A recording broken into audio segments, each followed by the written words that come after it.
आज का अंश गलातियों अध्याय 1 वचन 6 से 10 है। हम एक साथ पढ़ेंगे।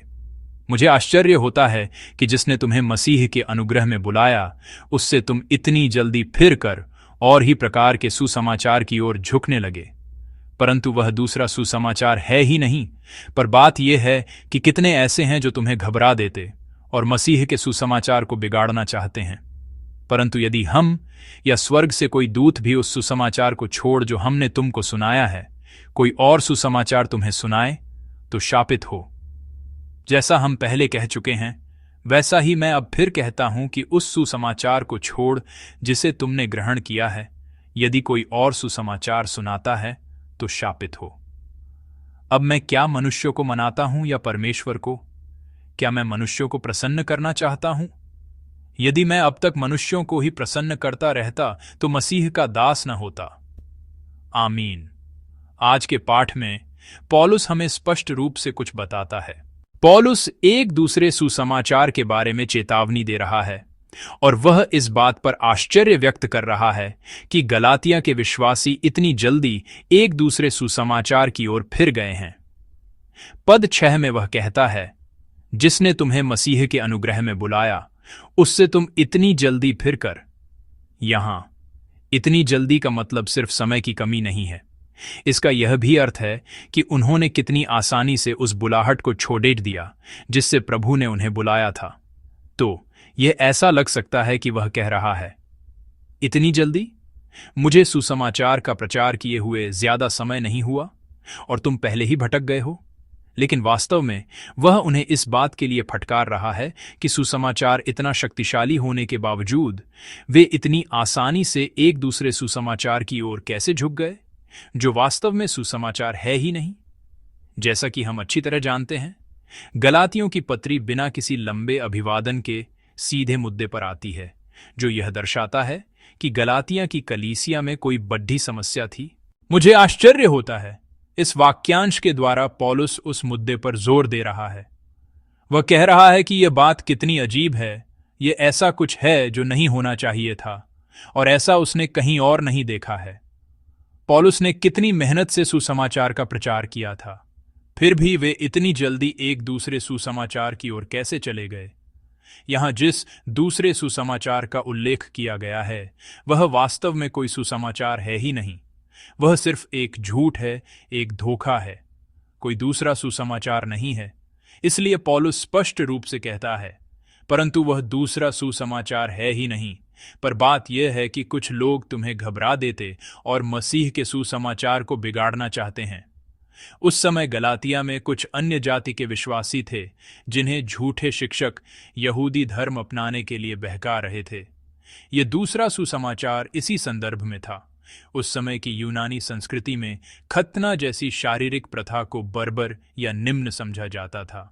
यहूदी धर्म में परिवर्तित होने के लिए खतना कराना आवश्यक था और इस वजह से कई लोग यहूदी धर्म में रुचि तो रखते थे लेकिन खतना नहीं कराना चाहते थे। ऐसे समय में पौलुस ने जिस सुसमाचार का प्रचार किया वह यह था कि न तो खतना और न ही यहूदी परंपराएं महत्वपूर्ण हैं, बल्कि केवल यीशु मसीह का अनुग्रह यानी क्रूस का अनुग्रह ही हमें बचा सकता है। इस संदेश ने अनगिनत लोगों को सुसमाचार की ओर आकर्षित किया। लेकिन पौलुस के प्रचार के बाद यहूदी विचारधारा वाले शिक्षक आए और उन्हें यह कहकर बहकाने लगे कि केवल विश्वास करना ही काफी नहीं है। उन्होंने कहा, तुम कहते हो कि तुम्हें यीशु मसीह में विश्वास करने से उद्धार मिला है, लेकिन अगर तुम खतना नहीं कराते और व्यवस्था का पालन नहीं करते तो तुम्हारा विश्वास अधूरा है। इस तरह उन्होंने लोगों के मन में शंका डाल दी। नतीजतन कुछ लोग खतना कराने पर जोर देने लगे और यह मानने लगे कि यहूदी परंपराओं का पालन करना भी जरूरी है। वे यीशु मसीह के सुसमाचार को, जो अपने आप में पूर्ण है, अपूर्ण समझने लगे थे। वे सोचने लगे कि उद्धार पाने के लिए मनुष्य को भी अपनी ओर से कुछ करना होगा। केवल अनुग्रह से उद्धार पाने का विचार, जिसमें मनुष्य को कुछ नहीं करना पड़ता, उन्हें बेचैन करने लगा। उनके मन में यह सवाल उठने लगा, क्या केवल यीशु मसीह के क्रूस का अनुग्रह ही काफी है? क्या हमें भी अपनी ओर से कुछ नहीं करना चाहिए? लेकिन पौलुस कहता है कि यदि कोई दूसरा सुसमाचार सुनाए तो वह श्रापित हो। यह दिखाता है कि यीशु मसीह के क्रूस के अनुग्रह का सुसमाचार, जिसे हम जानते हैं और जिसे गलातिया की कलीसिया जानती थी, वह पूरी तरह से सिद्ध और पूर्ण है। इसमें कोई कमी नहीं है और हम केवल और केवल यीशु मसीह के द्वारा ही बचाए जा सकते हैं। क्रूस पर बहाए गए उनके लहू के द्वारा परमेश्वर का सिद्ध प्रेम प्रकट हुआ और हमें बस उसी प्रेम और यीशु मसीह के उस बलिदान पर विश्वास करना है। ये बात बहुत महत्वपूर्ण है। क्रूस में परमेश्वर का प्रेम समाया हुआ है। पौलुस द्वारा प्रचारित सुसमाचार में वही प्रेम केंद्र में है जिसने यीशु मसीह को हमारे लिए अपना जीवन देने के लिए प्रेरित किया। यदि उस समय गलातिया की कलीसिया को हिलाने वाला एक दूसरा सुसमाचार था, तो आज हमारे मसीही जीवन में वे कौन सी झूठी बातें हैं जो हमें भटकाती हैं? आइए हम इस पर मनन करें। हम सब विभिन्न विधर्मों और पंथों के बारे में जानते हैं, विशेष रूप से शिनचेन जी या world mission society, church of God जैसे विधर्म, जो कलीसिया में घुसकर उसे अस्थिर करते हैं। ऐसी झूठी शिक्षाएं हैं जिन्हें सुसमाचार नहीं कहा जा सकता। झूठे भविष्यद्वक्ताओं का भी बोलबाला रहा है। बेशक आज भी वे अपनी योजनाओं के साथ कलीसिया को भटकाने की कोशिश कर रहे हैं, लेकिन इन जानी पहचानी बातों के अलावा वे कौन सी और चीजें हैं जो कलीसिया और विश्वासियों को भटका सकती हैं और एक दूसरे सुसमाचार का रूप ले सकती हैं? मैं चाहता हूं कि हम इस पर विचार करें। कलीसिया के भीतर ऐसी कौन सी बात है जो सुसमाचार न होते हुए भी सुसमाचार की तरह हमारे जीवन में प्रवेश करती है और हमें इतनी आसानी से कमजोर कर देती है? जब मैं इस बारे में सोचता हूं तो सबसे पहली बात जो मेरे मन में आती है वह है सांसारिक मूल्यों और सोच का कलीसिया में प्रवेश करना। हमारे वरिष्ठ पादरी के एक उपदेश में पवित्र फिजूल खर्ची की बात ने मुझ पर गहरी छाप छोड़ी, लेकिन आज हमने कुशलता, प्रतिस्पर्धा और योग्यता आधारित पुरस्कार जैसे सांसारिक सिद्धांतों को सीधे कलीसिया में लाना शुरू कर दिया है। यहां सांसारिक निष्पक्षता और सांसारिक न्याय ने प्रवेश कर लिया है और कई बार हम इन्हीं पैमानों को कलीसिया पर लागू करते हैं, जबकि ये परमेश्वर के सिद्धांत नहीं हैं। लेकिन यीशु ने हमें एक ऐसे प्रेम के बारे में सिखाया जो दुनिया की नजरों में एक पवित्र फिजूल खर्ची जैसा लगता है। ये वही प्रेम है जो यीशु मसीह ने हमें क्रूस पर मरते हुए दिखाया। यह उस पिता का प्रेम है जिसने उड़ाऊ पुत्र के दृष्टांत में अपने बेटे को गले लगाया। ये दाख की बारी के उस मालिक का प्रेम है जिसने सुबह से काम करने वाले मजदूर और शाम को आने वाले मजदूर दोनों को एक समान मजदूरी दी। इन सब के द्वारा यीशु ने हमें दिखाया कि परमेश्वर का प्रेम ही सुसमाचार का केंद्र है। सुसमाचार न तो कुशलता पर आधारित है और न ही हिसाब किताब पर। इसे केवल प्रेम से ही समझा जा सकता है और यही सुसमाचार हमें दिया गया है। लेकिन कभी-कभी हम अपने दफ्तरों और व्यापार के सिद्धांतों को सीधे कलीसिया में लागू करने की कोशिश करते हैं। हम हर बात में यह देखने लगते हैं कि क्या यह कुशल है या नहीं, और हम अपने लगाए गए समय और साधनों से कितना बेहतर परिणाम पा सकते हैं। और हम बहुत आसानी से दूसरों को आंकने और उनकी निंदा करने में लग जाते हैं। हम यह कहते हुए दूसरों का न्याय करते हैं कि यह सही है या यह गलत है। कई बार हम उस व्यक्ति को उसकी गलती के लिए पूरी तरह से जवाबदेह ठहराने की कोशिश करते हैं, और हम देखते हैं कि इस कठोर भावना को न छोड़ पाने के कारण कलीसिया के भीतर भी रिश्ते लंबे समय तक टूट जाते हैं और फिर से जुड़ नहीं पाते। हम देखते हैं कि जो बातें दुनिया में स्वाभाविक मानी जाती हैं वे बहुत आसानी से कलीसिया में प्रवेश कर जाती हैं। इसके कारण सुसमाचार के वे मूल्य जिन्हें परमेश्वर ने हमें यीशु मसीह के द्वारा सिखाया है कमजोर पड़ जाते हैं। जो बातें कलीसिया में स्वाभाविक होनी चाहिए, जैसे प्रेम, क्षमा और अनुग्रह, वे हमारे दिलों से हटने लगती हैं और हमें महसूस होता है कि दुनिया की सोच धीरे धीरे हमारे भीतर अपनी जगह बना रही है। मुझे एक डीकन की गवाही याद आती है जहां मैं पहले सेवा करता था। वह अपने से छोटे एक भाई के साथ रहता था। पहले कलीसियाओं में युवा भवन हुआ करते थे जहां जवान लड़के एक साथ रहते थे। ये उसी युवा भवन में रहने वाले एक डीकन की गवाही है। उसने बताया कि जब जवान लड़के एक साथ एक घर में रहते हैं तो कभी कभी झगड़े होते हैं और आवाजें भी ऊंची हो जाती हैं। एक दिन वह अपने छोटे भाई की किसी बात से नाराज हो गया और उनके बीच बहस हो गई। जब वह बड़े होने के नाते उसे डांट रहा था तो उस छोटे भाई ने उससे पूछा, भाई, क्या आप सच में मुझे प्रेम से यह बात कह रहे हैं? वह डीकन, जो मुझे यह बता रहा था, उसने कहा कि उसे ऐसा लगा जैसे किसी ने उसके सिर पर जोर से मारा हो। उसके मन में यह सवाल उठा, क्या मैं सच में इस छोटे भाई को प्रेम से सुधारने की कोशिश कर रहा हूं?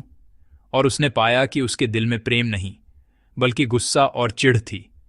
अब काफी समय बीत चुका है। वह डीकन अब जवान नहीं बल्कि शादीशुदा और बच्चों का पिता है, और वह उसी छोटे भाई के साथ हमारी कलीसिया में विश्वास का जीवन जी रहा है। उसने कहा, शायद वह छोटा भाई यह बात भूल गया है, लेकिन मैं इसे कभी नहीं भूल सका। आज जब मैं अपने बच्चों को अनुशासित करता हूं तो खुद से पूछता हूं, क्या मेरे दिल में सच में इस बच्चे के लिए प्यार है? जब मेरी अपनी पत्नी से बहस होती है तो मैं पूछता हूं, क्या मैं सच में अपनी पत्नी से प्रेम से बात कर रहा हूं? अपने काम की जगह पर और दूसरे रिश्तों में भी मैं हमेशा खुद से यह सवाल पूछता हूं, क्या मेरे दिल में सच में प्रेम है? उसने कहा कि उस एक पल ने उसे जीवन भर के लिए यह सवाल पूछना सिखा दिया। आज हम कलीसिया में कई लोगों से मिलते हैं और कई सेवकाइयों में हिस्सा लेते हैं। क्या हम अपनी सेवकाइयों को प्रेम से कर रहे हैं? जिन लोगों से हम मिलते हैं, क्या हम सच में उनसे प्रेम करते हैं? परमेश्वर ने हमें अपनी देह यानी कलीसिया दी है, तो क्या हम सच्चे प्रेम के साथ इस कलीसिया में अपना मसीही जीवन जी रहे हैं? मैं सोचता हूं, कहीं आज का दूसरा सुसमाचार बिना प्रेम के मसीही जीवन जीना तो नहीं है। मैं चाहता हूं कि हम खुद से यह सवाल पूछें, क्या हमारे अंदर वह प्रेम है जो सांसारिक मूल्यों से प्रभावित नहीं होता? क्या हमारे अंदर यीशु का दिखाया हुआ वह प्रेम है जो हिसाब किताब नहीं करता बल्कि एक पवित्र फिजूल खर्ची की तरह अपना सब कुछ उंडेल देता है? मैं चाहता हूं कि हम इस दूसरे सुसमाचार के आगे न झुकें।